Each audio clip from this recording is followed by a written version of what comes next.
Hey everyone, welcome back to the StriveX podcast. My name is Arjun Verma, the CFO and founder of StriveX Academy, and this is the other boring founder, Shaurya Sharma. And today we'll be talking about Neuralink, which is a somewhat new topic in the tech community. And today we are going to be covering the history, the pros and cons, as well as our thoughts on Neuralink as a whole as well. Because right now you may be wondering, what is Neuralink?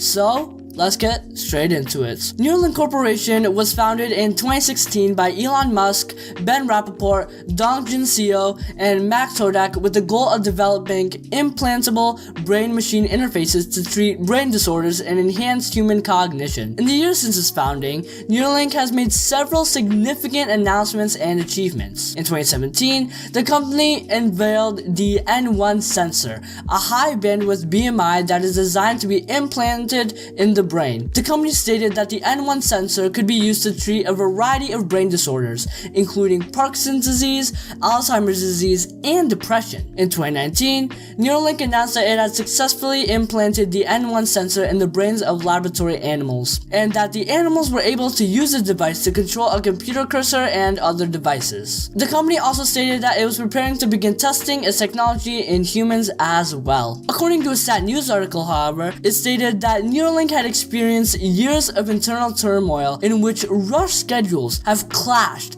with the slow and incremental pace of science, and only 3 of the 8 original scientists were still employed by the business in August of 2020. In 2020, Neuralink conducted its first human implantation of the N1 sensor via a chip. The company reported that the procedure went smoothly, and that the patient, who had been diagnosed with quadriplegia, was able to use the device to control a computer cursor and operate a robotic arm. Neuralink then showed off a monkey using the Neuralink implant to play the game Pong in April of 2021. Although a study team initially showed in 2002 that a monkey could move a computer cursor using neural signals, similar technology has been around ever since. Scientists recognize the engineering advancement in making the implant wireless and expanding the number of implanted electrodes. In addition to its work on the N1 sensor, Neuralink has also been researching other potential applications for technology. The company has developed flexible threads that can be used to transmit neural signals, and has explored the use of these threads for a variety of purposes, including the treatment of brain disorders and the enhancement of human cognition. So, you may be wondering, what are the pros of Neuralink exactly? All these things sound great. Well, let's take it to Shaurya to delve deeper into the pros of Neuralink. Before moving into what the benefits of this type of technology pertaining to, I think it is important to discuss the overarching idea and goal Neuralink possesses. About 3 years ago, Neuralink embarked on its journey to be able to aid a multitude of patients in rediscovering the ability to move and communicate, as well as restoring vision and other crucial aspects of the human body. See, the human brain is primarily dedicated to carrying out important factors of the human body, and once it is impaired, it nearly jeopardizes other parts of the body. For example, if you want to move from one part of the room to another, your legs move due to the command your brain outputs, and your brain is nearly instructing different parts of the body what to do, whether it is simply breathing or pumping out oxygen. In my opinion, this is why I would classify this particular organ as the most important. Its complex features truly power the body.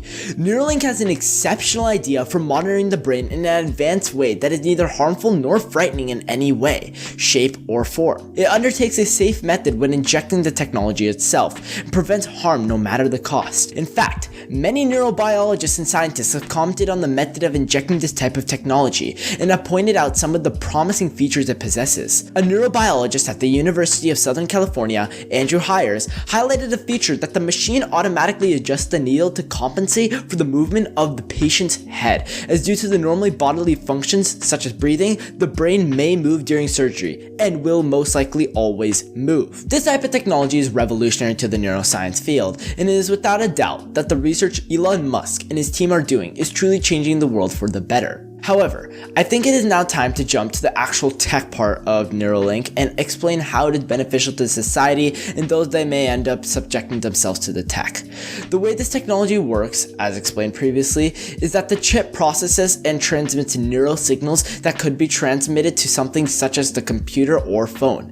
This means that actual live data is being sent over to something like your personal cell phone. We'll finally have some control over how our body works, and we won't constantly have to take trips to neuroscientists in order to understand what is going on in our brain. The company even hopes that a person would potentially be able to control something like a mouse or keyboard or some other computer function such as text messaging with their thoughts. How cool would that be? The interesting part of this type of technology, and more so the company itself, is that it is permitting people to stay in control of their bodies, which is quite resourceful. Especially because of how times are going, it is important to have full control over your body. Something like this is truly revolutionary. As previously stated as well, the technology has major physiological benefits for the users using it and can save them biologically as well. Visual impairment complications that have arisen in the past are yet to be subdued due to such tech, and the desire to prevent various health conditions may finally come to fruition. Are there cons to such tech? Of course, every single piece of tech known to man has some type of problem, but in the circumstances listed as of now, it appears as if Neuralink has a promising future, one that will benefit the lives of many. We've already made it clear that there are multiple pros when it comes to Neuralink, but I think it is unfair to claim something without seeing the opposition side of the argument and seeing how it balances out, so let's take it to Arjun to discuss the cons. So despite its achievements, much of the work being done at Neuralink is still in the very early stages, and it will likely be some time before the company's technology becomes widely available. There are also several potential drawbacks to the development and use of BMIs, including ethical concerns, safety concerns, a lack of scientific evidence, high costs, and potential social and economic consequences, which is a perfect transition into the cons of Neuralink. So there are several potential cons or drawbacks to development and use of Neuralink's BMIs that are worth considering. Ethical concerns. One of the main ethical concerns surrounding BMIs are the possibility of them being used to manipulate or control individuals against their will. There's also the potential for the technology to be used to enhance certain cognitive abilities at the expense of others, which could lead to imbalances in society. Additionally, the long-term effects of BMIs on the brain and on human behavior are not yet fully understood, and there may be concerns about the potential risks and unintended consequences of the technology. Safety concerns. Implants in the brain carry the risk of infection or other complications, and there may be concerns about the long-term safety of Neuralink's brain-machine interfaces. There's also the possibility that the devices could malfunction, causing harm to the user. It is important for the safety of BMIs to be thoroughly tested and proven before they are widely used. Lack of scientific evidence. While Neuralink has reported some promising results in its animal and human trials, there's still limited scientific evidence to support the effectiveness and safety of its BMIs. More research is needed to determine the long-term effects of the technology and to establish guidelines for its use. High cost. The cost of implanting and maintaining a BMI may be prohibitively expensive for many people, leading to concerns about access to the technology. This could create a situation where only the wealthy are able to access the benefits of BMIs, exacerbating social and economic inequalities. Social and economic consequences. The widespread use of BMIs to enhance human cognition could have significant social and economic consequences. For example, there may be concerns about the impact on employment and income inequality, or about the creation of a two-tiered society of enhanced and unenhanced individuals. It is important to carefully consider and address these potential consequences in order to ensure that the development and use of BMIs are fair and beneficial for society as a whole. So, with all this being said, what are my thoughts on the situation? Well, personally, I see Neuralink as a bad thing.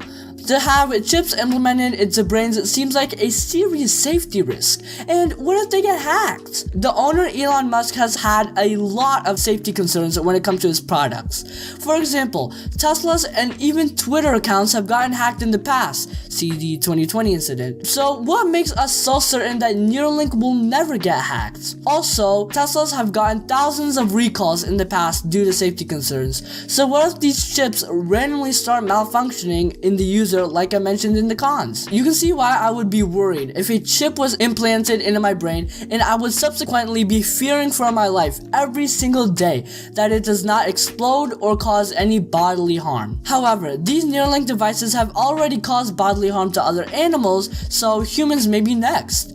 Neuralink is currently being investigated for animal cruelty, as it has allegedly killed 1,500 animals during its testing runs. This is very scary when you consider the overarching goal that Neuralink has, which is to implement the chip into humans. This could cause more damage to humans than ever before, which is why we have to consider the impacts and implications of Neuralink.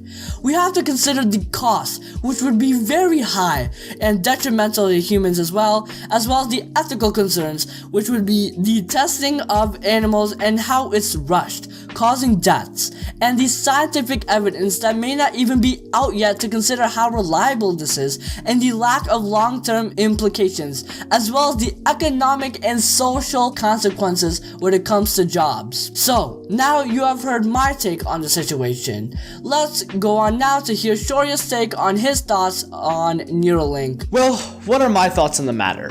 I think, as I usually have, I have two perspectives on this matter, though in my opinion, one clearly outweighs the other. I don't really want to repeat the pros and cons because I feel that we have a strong understanding of this type of tech and what the pros and cons are. However, I think it is crucial to realize the two perspectives and their meanings. So yes, their method is fairly safe and it is bettering the lives of the people and eliminating disastrous diseases that once were problematic to many. I think their approach is fairly valid and there's no complaints on that end, solely because we understand how laser focused it is and how safe it is when it comes to the adjusting of the head and being able to analyze where the head is and accounting for the movements and all of that. If neurobiologists are commenting on the tech in such a positive manner, then I definitely think it is the way to go, as they are the most trustworthy and they've been studying for years now. Neuralink has obviously done extensive research regarding this technology, and I have no doubts that this will be beneficial. However, it is important to realize that it is still a chip at the end of the day, and it is technology that can be hacked or manipulated at any given moment. What happens when it is hacked, or a person somehow manages to get into it? Does that mean that a hacker can essentially manipulate a person's thoughts or commence a direct messaging conversational system with the individual that fell victim to such an attack? There is also severe misuse and abusiveness that could potentially arise. An invasion of privacy is definitely a factor that cannot be overlooked. There is still limited research on such a matter, and especially since this type of technology is being injected into people's brains, it is without a doubt that more research would not be considered a bad thing and in fact might be needed. Obviously, with constant testing, this will ultimately result in an increased risk of brain injury or infection, and thus leading to this technology potentially not being the way out. Nonetheless, I still find that these aren't valid enough cons that would overcome the benefits, and thus I still stand by the fact that Neuralink is doing an adequate job in delivering technology that will better the lives of many, and thus I concur with their mission plan and statement. We've obviously stated not only the pros and cons but also our thoughts, but it's important to realize that Neuralink is good if we're able to account for both sides and see that there is a balance.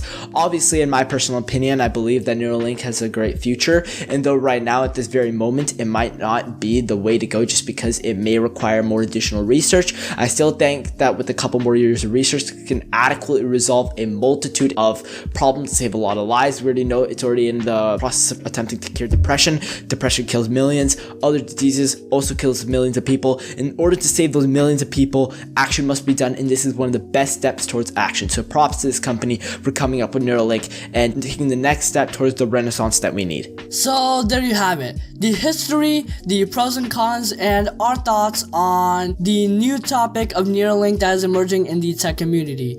What do you guys think about Neuralink? Let us know in the comments below. We would like to thank you all for watching the 8th episode of StriveX Podcast. You can support StriveX Podcast by going into the links in the description below where you could donate, as that would help us produce more quality content like this, and any amount is appreciated. Again, we would like to thank you for watching the 8th episode of StriveX Podcast. I'm Arjun Verma, the CFO and founder of StriveX Academy and the CEO of StriveX Podcast. And this is the boring founder, Shorya Sharma. And thank you again. Goodbye. Take care. Bye.